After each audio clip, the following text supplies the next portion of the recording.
Let's begin with updates from Ondo governorship election. Governor Lucky Ayedatiwa and candidate of the All Progressives Congress in the Ondo governorship election says he's poised to win the contest due to his record in office. The incumbent governor voted at the polling unit 05 Igbo Ward 4 Obenla in Ilaje local government area. Speaking to journalists after casting his vote, Ayedatiwa commended security operatives for ensuring a peaceful exercise. He said the election has been seamlessly executed across the state. One of the most safest and peaceful states in Nigeria. And we'll be having our elections in a peaceful environment, and this very one will not be different. The citizens, they are law-abiding, haven't been at the saddle for the past 10 months. The state have been very, very peaceful. And they know what they want and who they want. So I believe the election will be very, very peaceful, credible. I went through the whole process of accreditation before casting my vote. And I believe the INEC officials will do the same at every location. So I want to believe that the process will be very, very transparent, credible, and conclusive at the end. In the meantime, the People's Democratic Party governorship candidate Onabanjo Ajayi has won his polling unit in the ongoing election. Ajayi, who voted at Apoy Ward 2, Unit 004 in Kiribo Ondo Council area on Saturday, secured 194 votes, defeating Governor Lucky Ayedatiwa of the All Progressives Congress, who scored 3 votes. Accompanied by his wife, Ajayi arrived at the polling booth at around 10:36 a.m., where they were given priority to vote amidst tight security by the Nigerian police and civil defense. The couple completed accreditation around 10:45 a.m., interacted briefly with voters, and departed in their black Jeep. Speaking after voting, Ajayi has criticized the process, alleging widespread irregularities in the governorship poll, expressing concerns about its fairness and transparency.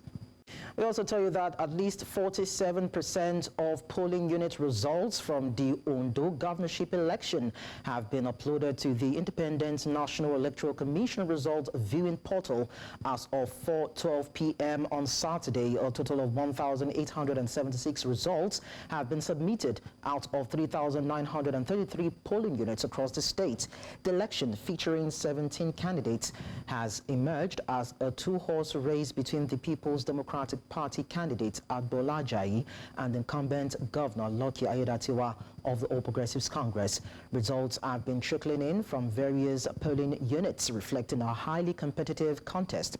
INEC continues to update the IREF portal as counting progresses, while citizens eagerly await the final outcome of this tightly contested election. Let's now take our attention to Ogun State, where Governor Abiodun has cast his vote in the local government election.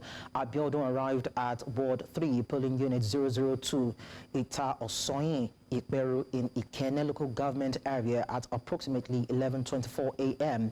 Speaking after fulfilling a civic duty, Abiodun commended the Ogun State Independent Electoral Commission for their preparedness ahead of the election. However, he acknowledged delays in the arrival of electoral officers and materials at some polling units, pointing out that logistical challenges are a common feature in the elections. Now, the governor expressed satisfaction with the large turnout at his polling unit, despite the economic difficulties facing the country, emphasizing that the strong voter participation reflects citizens' eagerness to engage in governance process.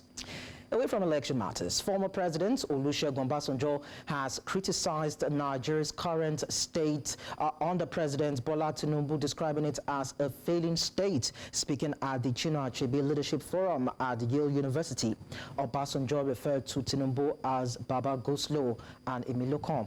In his address titled Leadership Failure and State Capture in Nigeria, Obasanjo highlighted that immorality and corruption are plunging the nation into chaos, insecurity, discord, and underdevelopment.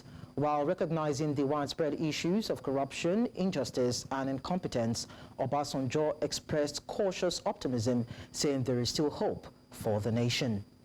Rivers State Governor Siminalayi Fubara has pledged his administration's commitment to ensure safety, foster prosperity and drive transformation across all sectors. Speaking at the 4th convocation of Palmo University of Medical Sciences in Irebe, Obiakpo, the governor dismissed political distractions, affirming his focus on impactful development and lasting legacies. Governor Fubara inaugurated 2 major projects at the event, which is the 500 capacity Sir Siminalayi Fubara Lecture Theatre and a state-of-the-art medical library with e-library facilities. In recognition of his contributions to education and the society, the governor was honored with a Doctor of Science degree. Now, the ceremony underscored the governor's vision for progress amid challenges. Our mandate is to work with our people to transform our state, our community, to a level where we can secure and all enjoy the greatest standard of security, peace, and prosperity from the responsible and responsive management of our collective God-given resources. While we feel disturbed by the senseless distraction, I wish to assure everybody that we remain focused and our eyes are on the ball, committed more than ever to deliver on our mandate and leave the state far better than where we met it. James Ibori, a former governor of Delta State and visiting chancellor of Western Delta University, Ogara, has installed Donald Duke, a former governor of Cross River State, as the chancellor of the university. At the university's 14th convocation and investiture ceremony held on Saturday at 8 Ogara, a permanent site, Duke was honored as the second chancellor, while graduates received various degrees and merit awards. Upon receiving an honorary doctorate in law, Duke pledged to elevate the university's stature, ensuring it fulfills its foundational purpose in South Nigeria and extends its impact beyond the region. New Central's Austin Azu said prominent dignitaries, including the governors of Delta and Edo states, attended the event alongside other esteemed guests from across Nigeria and beyond.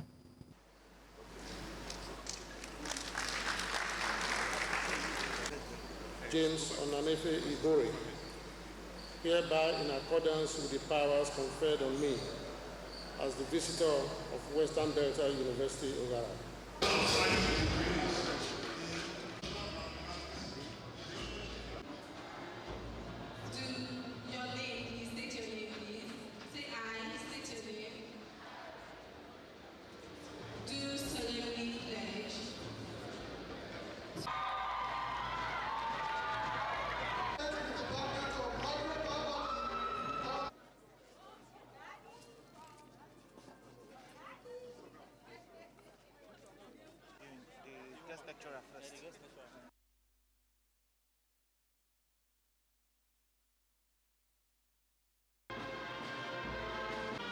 His Excellency Donald Duke, my dear brother,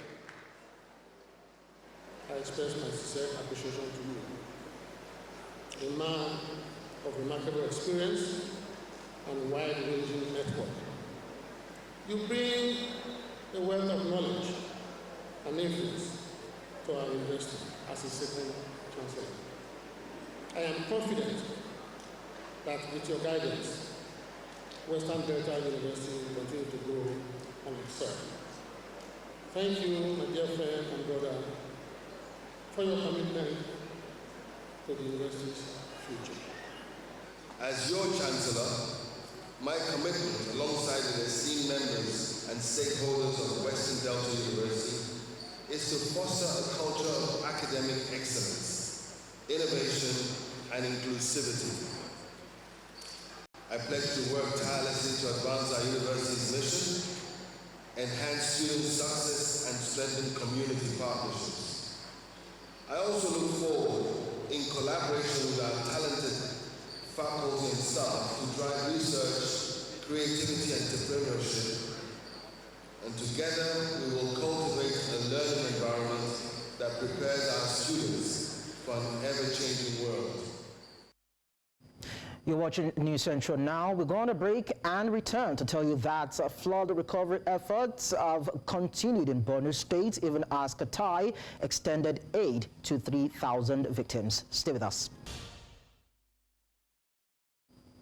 Many thanks for staying with us. Earlier on the news, we told you that about 47% of the polling unit results in the Ondo governorship election have been uploaded by the Independent National Electoral Commission on its IREV portal as of 4:12 p.m. today. And there have been relatively mixed feelings as regards the conduct of the election by electoral umpire or representatives on ground in the different polling stations. But right now, we have an election observer and director, Center for Democracy and Development, Dauda Garba, who joins us live to give us an update. Thank you so much, Mr. Garba, for joining us. It's been a pleasure. Thank you for having me. Okay, so from what you've observed so far in Ondo State as regards the governorship election, kindly tell us what you noticed, if you would say it has been seamless so far.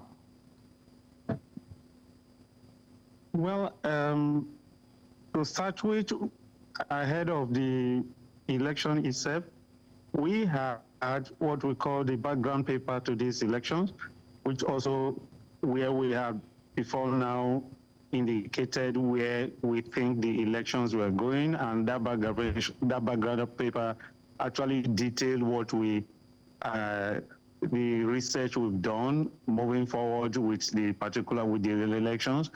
And just after that background paper, we had also an opportunity to share the state of information and disinformation in these elections. And before now, we also had, in those papers, we shared our view on the low turnout that we expected in the elections, because it appears that people were more interested in the state of hunger, how the economy was biting on the country. So we actually didn't actually expected what we saw today was as something that was going to be different from what we had in those background paper. And today what happened has just come to confirm those things. Yes, the elections went in terms of went well. There were no much incidences of what I would call security issues. But what we particularly were surprised about is what happened with respect to the level of vote buying, or if you like, you call it vote trading.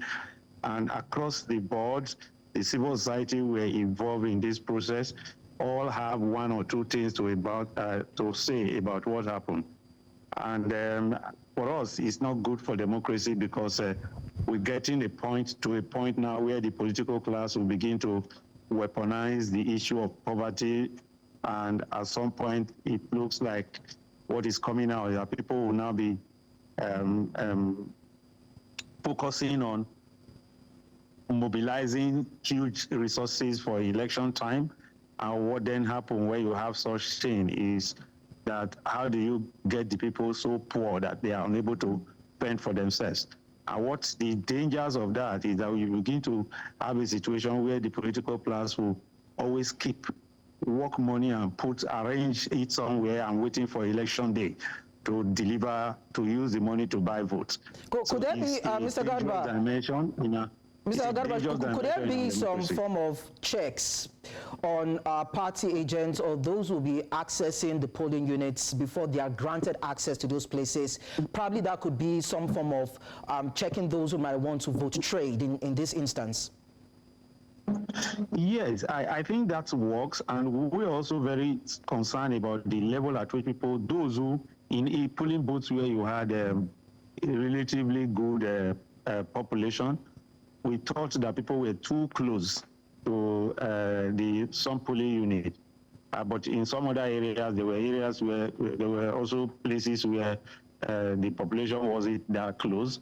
But the fact also that we had expected that the security operatives will be able to reduce the number of the level of involvement with in the vote buying processes. But what we saw was that security were not even too interested in trying to intervene. In only a few instances, you had people who, if you drew the security operative attention to what was happening, they could, the best they could do was to tell the people to leave the arena. But it didn't in any way stop people from going to use voucher, use putting names together, that in a sense that people would start doing transfer, especially for those who are using platforms like the OPay, the Money Point and others. They became very, the big issues that were that happened during the elections. So we've gotten to that point in the level of our elections that we need to take vote buying issues as something we need to really address. So invariably, according to the IGP, over 43,000 security personnel were deployed to this particular election in Ondo State, but then they couldn't still nip activities of vote buying in the state. But then let's talk about the issue of the beavers, Mr. Garba. How would you describe the use of that technology? Would you say that it was enhanced in terms of its usage, according to what INEC promised before now? Beavers were seriously enhanced. There were at least a great reliance on what we used to see in terms of the beavers. But the fact also remains that the few instances or the few incidents we saw was a situation where maybe certain elderly persons had issues with maybe not being captured. But again, there were two ways this could be done. If you're... Mr. Garba. Okay, I think we just lost connection with Mr. Garba there. That is Dauda Garba, who is an election observer and the Director Center for Democracy and Development. So I'm told that is back on air. Mr. Garba, we lost your connection for a while you were talking. You said that there could have been a way out when it comes to issues around beavers' failure in such instance. I'd like you to just continue from that point. Yes.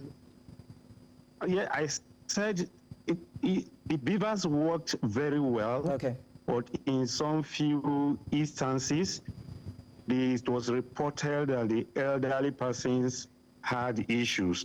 And in the pools where we had, in the polling unit where we had issues, we had people who had to, like elderly persons, about 6 of them, who couldn't be captured. But again, even in situations where you couldn't use your thumb on to get accredited, there were also opportunities for facial recognition. But of the 6 areas, of the 6 cases we had, 3 were corrected with the capturing of the facial picture. But again, there were other 3 that couldn't go through. So by and large, Mr. Garba, yes, by and large, Mr. Garba, just about 30 seconds, does that mean that these few incidences would not skew or probably derail the eventual outcome of this election? At all, they not in any way disregarded the success of the election with respect to beavers. Okay. But the only thing also we say that as security,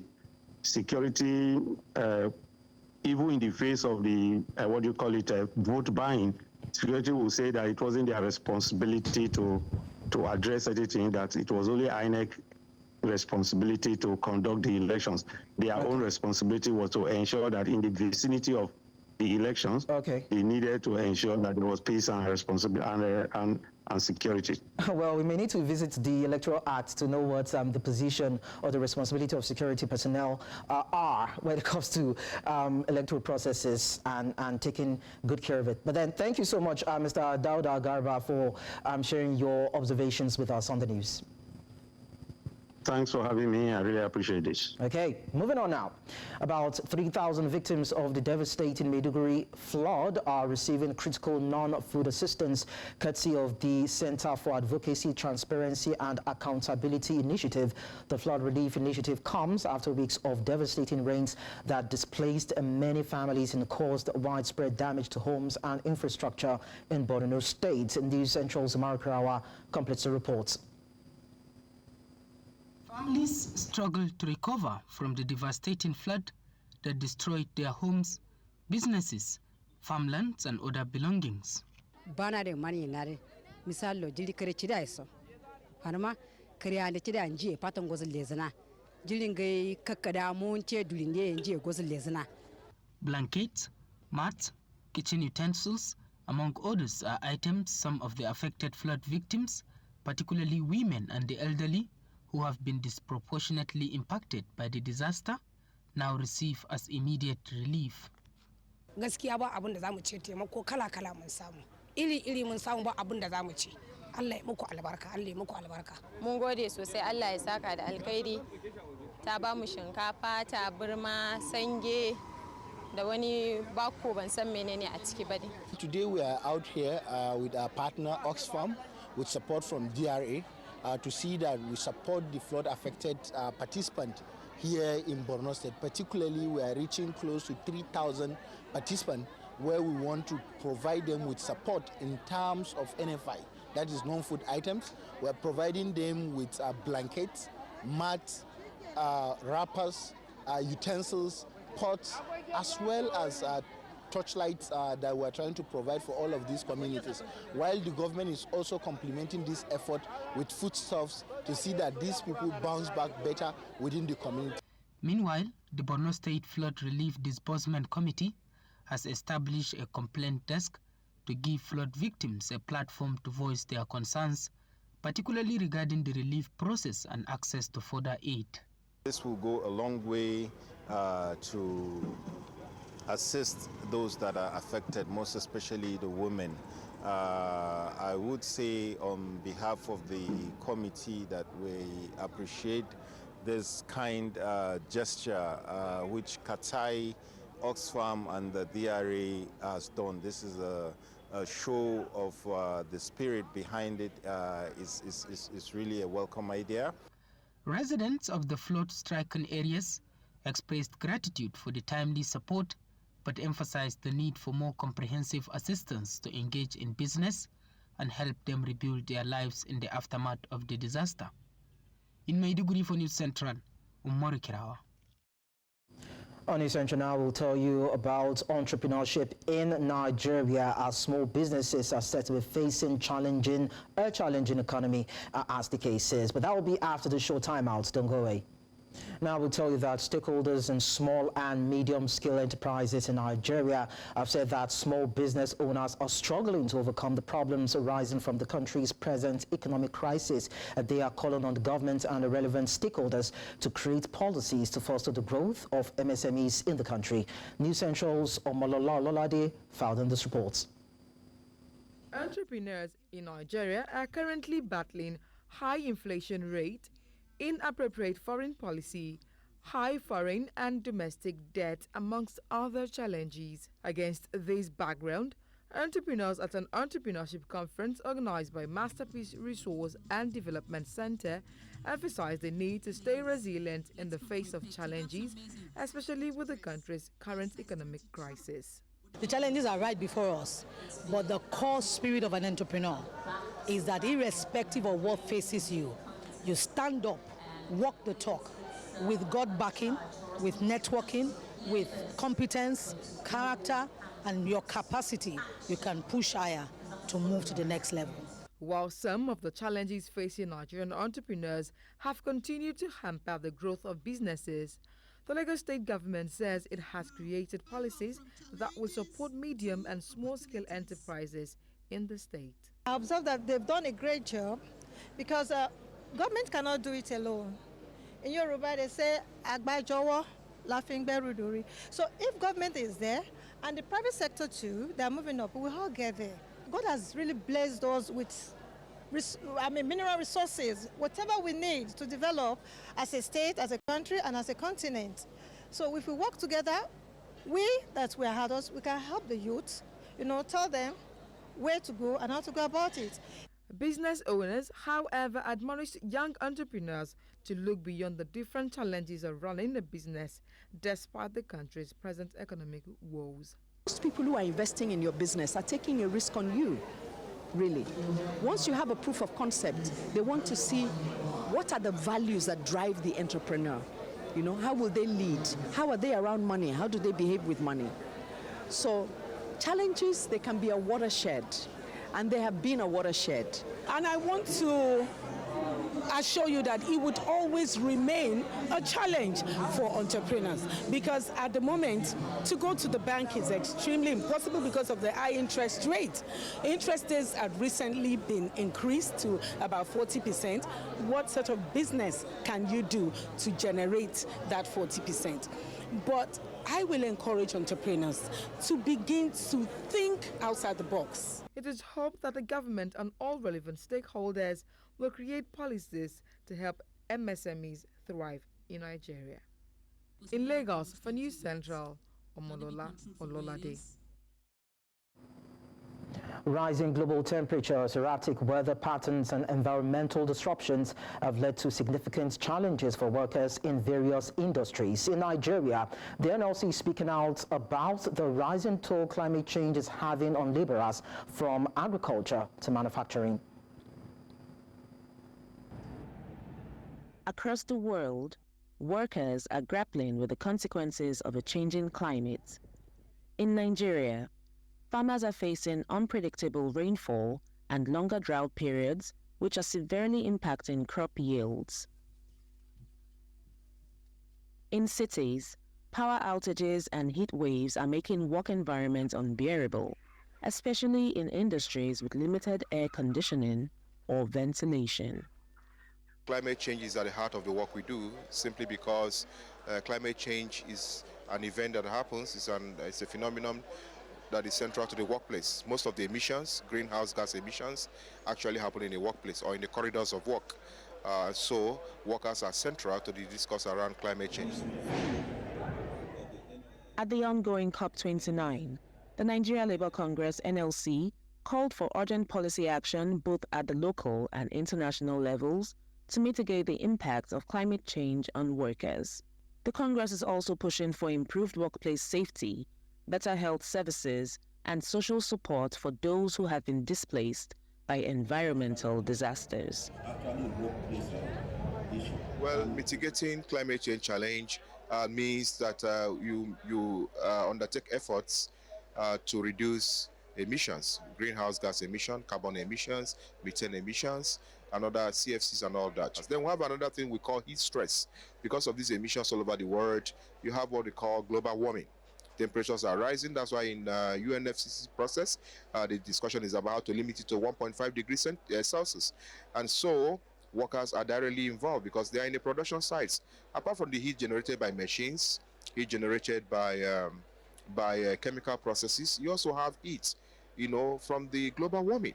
And all of this adds to the terrible situation of heat stress. And workers are the direct burden bearers of this heat stress. The effects of climate change are undeniable, and the NLC is determined to ensure that workers are not left behind in the fight for a sustainable future. In Azerbaijan, for News Central, I am Bettina Nwili.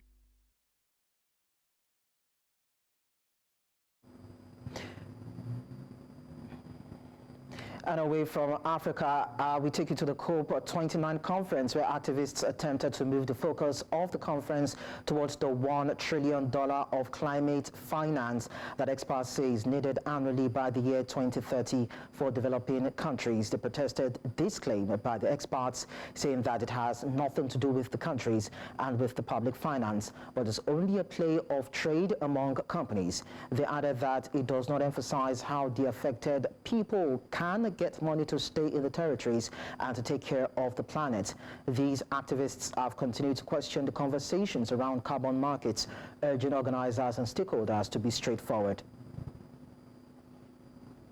money is not public funding, so this is why we say carbon markets are not climate finance, because that money is not getting into the realities of the people.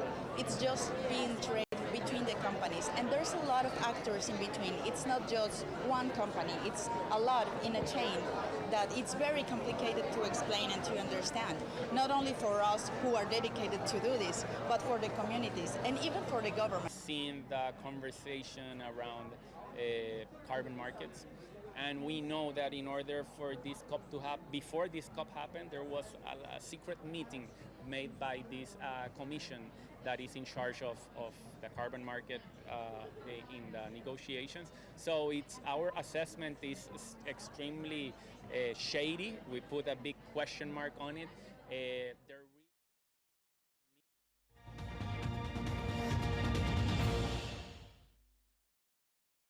Talking sports, Ghana's senior men's national team, the Black Stars, touched down in Accra on Saturday following their 1-1 draw against Angola on Friday night in their penultimate 2025 Africa Cup of Nations qualifier.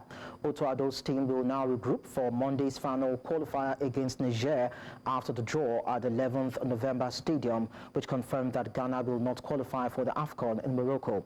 To qualify, Ghana needed a win against Angola and also required a victory in their final game against Niger at the Accra Sports Stadium following a shock 4-0 win for Niger over Sudan that handed them a lifeline.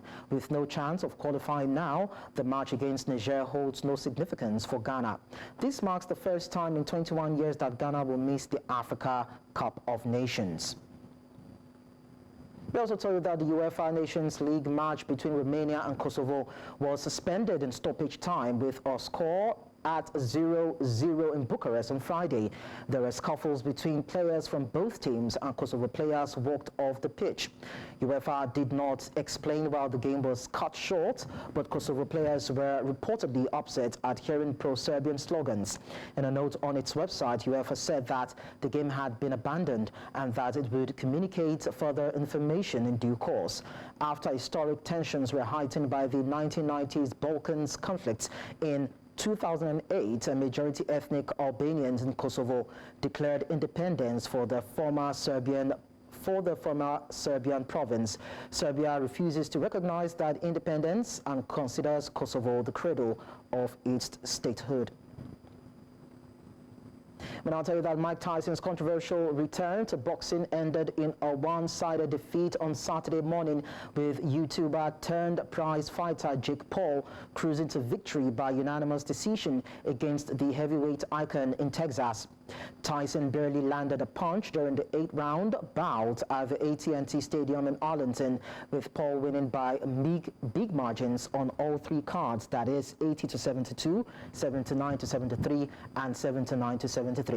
Paul used his superior speed and movements to dominate the aging Tyson with ease and had the former undisputed heavyweight champion in trouble after landing a flurry of punches in the third round. Yet the younger fighter was unable to land the knockout blow he had promised to deliver during Thursday's ill-tempered weigh-in, where Tyson slapped him across the face. And that's all at this hour. And before we go, let's take you through our top stories again. INEC has uploaded 47% of Ondo governorship results on IREF portal. Former President Olusegun Obasanjo has bemoaned Nigeria's current state under President Tinubu. We also told you that Gabon citizens have voted in referendum for new constitution. Don't forget to watch News Central live on DSTV channel 422, Star Times channel 274, Avo TV, and YouTube. Many thanks for watching. I am Lekan Onabanjo.